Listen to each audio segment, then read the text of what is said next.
Madeline and the Gypsies, written and illustrated by Ludwig Bemelmans.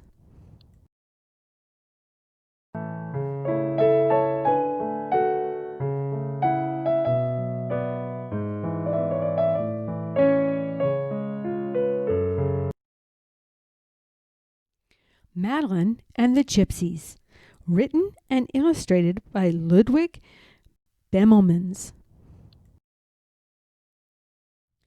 In an old house in Paris that was covered with vines lived 12 little girls in 2 straight lines.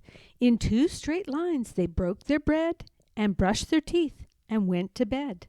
They left the house at 9:30. The smallest one was Madeline.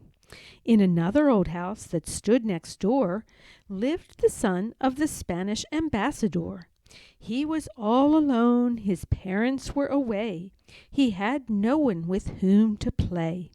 He asked, "Please come, I invite you all to a wonderful gypsy carnival." And so, dear reader, here we go. Up and down and up, they hoped the wheel would never stop. Round and round, the children cried, "Dear Miss Clavel, just one more ride." A sudden gust of wind, a bolt of lightning. Even the rooster found it frightening. The big wheel stops, the passengers land. How fortunate there is a taxi stand. "Hurry, children, off with these things. You'll eat in bed. Miss Murphy brings the soup of the evening. It is 9:30. Good heavens, where is Madeline? Poor Miss Clavel, how would she feel if she knew that on top of the Ferris wheel, in weather that turned from bad to rotten, Pepito and Madeline had been forgotten? Pepito said, "Don't be afraid, I will climb down and get some aid." It was downpouring more and more as he knocked on the Gypsies' caravan door. The gypsy mama with her umbrella went and got some help in the circus tent.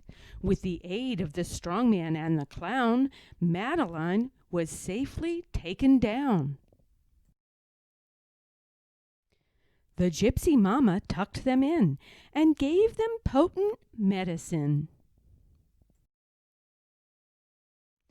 The big wheel was folded, and the tent. They packed their wagons, and away they went. For gypsies do not like to stay.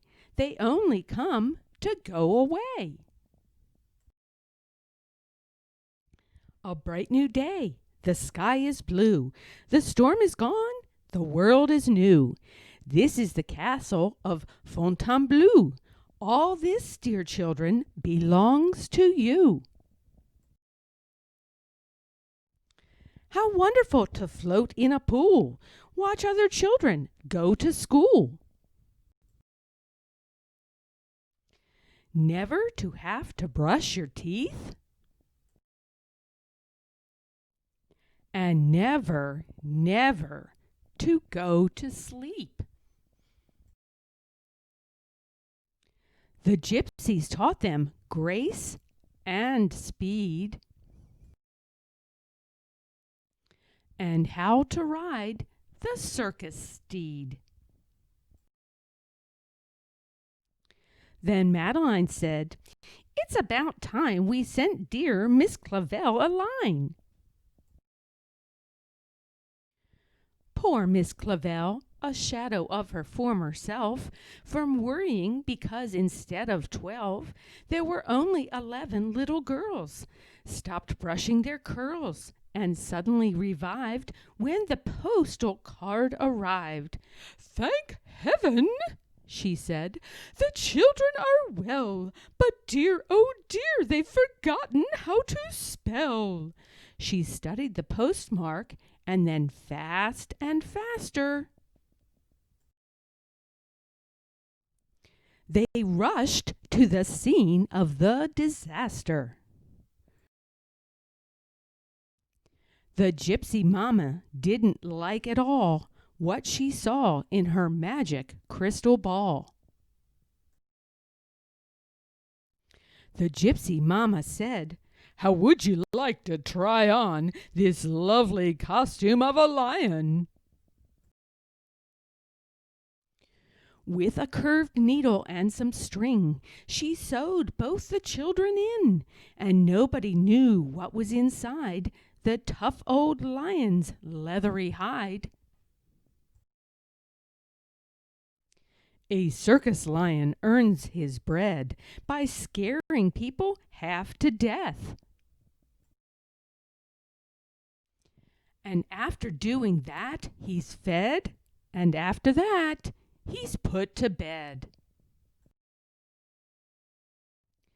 A lovely dawn, and all was well.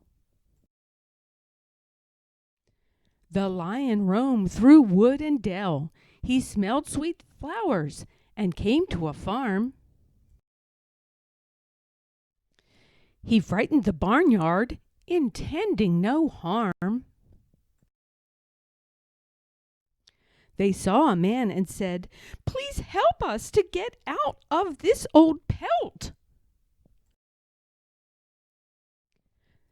The man was a hunter. He took his gun. He got to his feet and started to run. Said the lion, "We'd better go back, for if we're not in a zoo or circus, we'll surely be shot." They got to the tent in time for the show. "Look," said Madeline, "they're in the first row."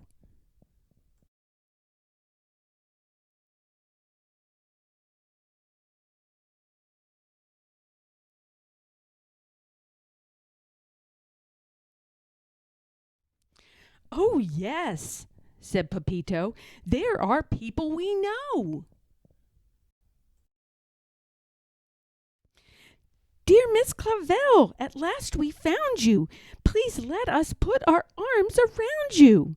The gypsy mamma sobbed her grief into her only handkerchief. The strong man suddenly felt weak, and tears were running down his cheek.